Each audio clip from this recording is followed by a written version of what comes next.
up, guys? Jeremiah, Patrick, and we're from Demon Hunter. That's how you're supposed to start off video interviews. When you talk about gear, you're supposed to announce yourselves together. Same time. And we practiced that right before this. But guys from ASG Amps came by, and Patrick and I have been playing together for a long time. We're always looking for high gain stuff, and both, I would say, we're both tone freaks, tone dorks. Tone chasers. Tone chasers, always. We're always buying stuff and cables and different pedals and just trying everything out all the time. And especially in the studio, where it probably takes us days to get tones. Even if we get the tone right off the bat and we know what we're going for, we still try out all these different things. So I would say we're pretty picky about our tones. But yeah, so first impressions with this thing is as soon as we plugged it up, it definitely has plenty of gain. Yeah, no shortage of gain. We never went. I mean, I was satisfied with halfway up, and I mean, yet from here to here, there's still extra stuff that's going on. I mean, the low end starts to kick back up more, but what I'm saying is there's plenty of heavy, even in there, which we're doing it earlier and jamming out on it. I was turning the. That's what's big to me is like where the gain is, because a lot of people bring in high gain amps and you're right there and you're maxed out, and then you're like, okay, that's cool, but you can't go anywhere from there. Where do you go after 10 to 11? 11 on this amp is right there, is what I'm saying. It's as far as we needed to go. That's pretty good. It's a pretty good explanation. There's a lot of high gain amps these days. You plug in, and that's gonna be your tone. You're gonna adjust it a little bit, but for the most part, that's all you're gonna get. And this amp, we're able to get a lot more. And it looks super simple, that's the beauty of it. It's like really simple, but there is so much more you can get out of it, because just tweaking it here and there, I guess they went through that simple design. You're really able to get more stuff out of it. The knobs work, as opposed to just like, it gets a little crispier if I turn up the highs, I think.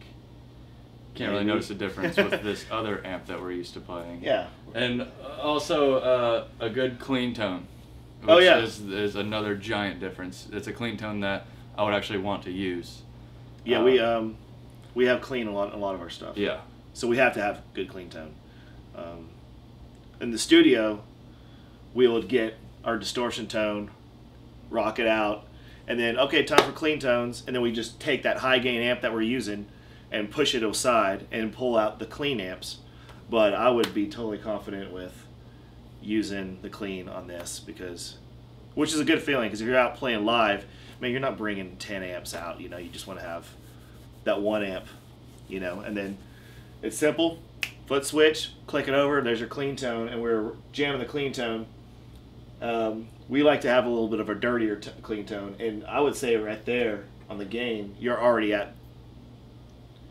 probably like what a lot of regular gain amps would call their heaviest distortion, which is be right there. But yeah, back away off, super clean, just very present clean. I mean, it's very responsive. Everything you're doing, man, it's coming through. So it's not like just masking it over. Yeah. Rollback response, like when you roll back on your guitar, you can roll back from your highest gain setting, and you can take it almost all the way off, and you still have a cool, the gain is still present in it. Like you can still hear it, but you got a lighter tone. It doesn't just cut off right away. You get just some mushy sound. So that's another big thing. I guess you're not getting EQ roll off. Yeah. The EQ is still there. The tone of your guitar, which people spend all this time picking out the right pickups and the guitars and stuff. As soon as they roll back on that, the amp just, because the input stage, it just gets lost, but not in this one. It basically acts like as its own expression pedal kind of. Yeah.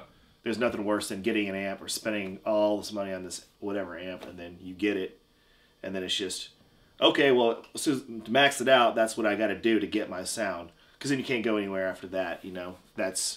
You'll never be happy with pulling it back because you've want it maxed out. I'm talking like your lows and your highs. A lot of people will scoop it, well, then that's the only thing you can do. So yeah. But on this amp, definitely not a problem, because there's more to happen once you start going in these ranges here, and then, you know, this tone right here with just these two knobs on this amp, come in the next day and I can just do something like this, and it's still a killer tone, but it sounds like almost like a different amp.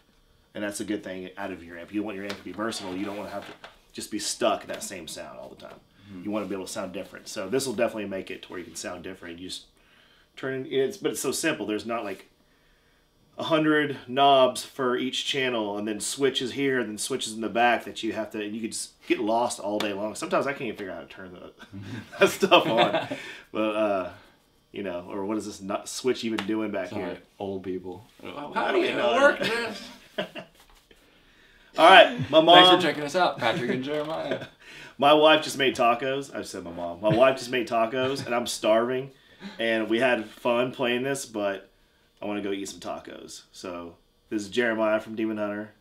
And Patrick also from Demon Hunter. And honestly, Patrick's probably going to play on the guitar a little while longer while I go eat tacos. Yeah. But that's just Thanks for checking it out. Thanks, man.